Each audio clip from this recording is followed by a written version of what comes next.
Iiyak na yan. Iiyak na yan. Nag-aantay ng pagkain. Iiyak na yan. Iiyak na yan. Asan ang pagkain mo? Ayan. Oras na naman. Oras ng kanyang pagkain. Kaya, ayan, nag-aantay siya sa kusina. Ganyan po yan pag nag-aantay ng kanyang, alam niya pagka hinahanda na yung ano niya yung pagkain. Snoopy! Snoopy! Pakainin na yan. Gutom na? Gutom na gani. Iiyak na yan. Iiyak na yan. Uh-oh. Galit na yan. Gigil na yan. O, sige lang. Sarap pa sa rin eh, no?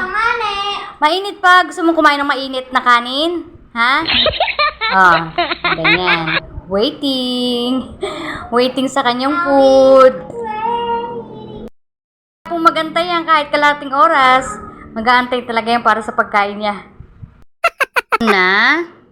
Gutom na po ang baby namin. Oh, talagang nakatingin niya sa pagkain niya.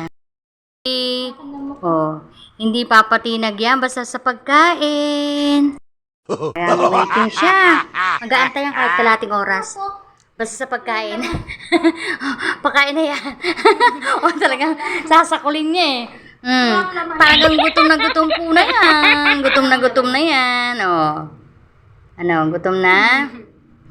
Gutom na. Mainit pa po yung pagkain mo. Kaya kalma lang, ha? Gutom ka na? Pikon na yan.